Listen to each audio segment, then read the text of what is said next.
think it is an incredible opportunity for the Birmingham Civil Rights Institute to join in with the entire city of Birmingham as we get excited about the World Games that have come here. And I think it's an incredible opportunity for us to tell a story around social impact, social justice, and the way in which Birmingham continues to lead the country and the world as it relates to our fight for freedom.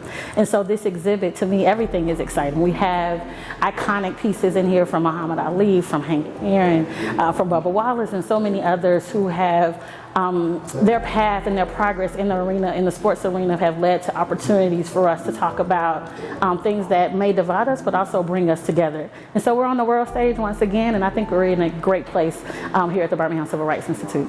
I am the curator in residence at the Birmingham Civil Rights Institute, which means that I had a lot to do with the exhibit this evening, and I'm so proud of what we were able to develop. I started with a concept that was given to me by our president and CEO, Joanna Thompson, who gave me, this task of developing an idea, Race to Freedom. And I said, what can we do with that? And so I started, playing with concepts, and we came up with African Americans in sports and the Marathon for Progress. And we didn't want to leave it at anything that has an end, because that journey hasn't ended. And so we wanted to call it a marathon. We wanted to make sure that our visitors literally left with a charge and a baton to continue that race.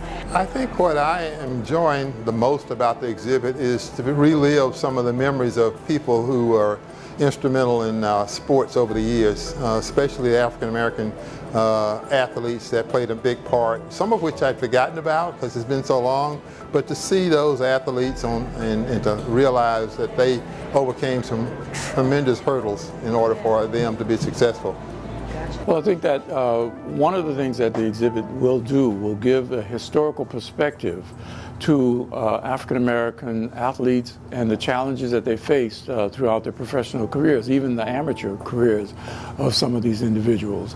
And I think that what the exhibit is going to allow people to do is look back on American society, take a long, strong, hard look at the kinds of things that happened to African American athletes, how they had to face challenges that not other athletes had to face, and how they overcame those challenges. So it's going to be, I think, not only an enlightening experience for people, but an informative experience for people. STEAM Saturdays is an exciting 2 days during the World Games, Saturday, July 9th and the 16th. It's an event co-sponsored by Birmingham Civil Rights Institute, Microsoft, the Southern Center for Broadening Participation in STEM, and we are going to have activities for youth as young as 5 years old all the way up to college students. We have some activities that are just walk up, make and take that tie into the NASCAR and some of the other events in the exhibit, like 3D printing on the front, where we're printing out little cars and little garages. We have button making. We also have an amazing Xbox suite that's going to be out in the back parking lot, full of video games as well as NASCAR simulators. Our young people, getting them engaged in STEM, which is something that oftentimes in under-resourced communities we don't have access to resources that make science, technology, engineering, and math come alive and be fun.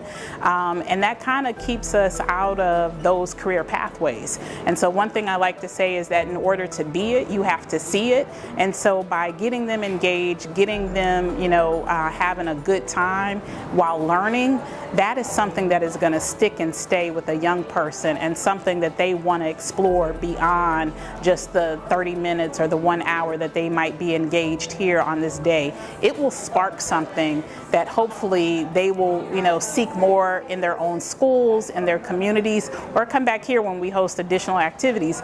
And then that's one way that we're going to, build a community of thinkers and innovators and creators.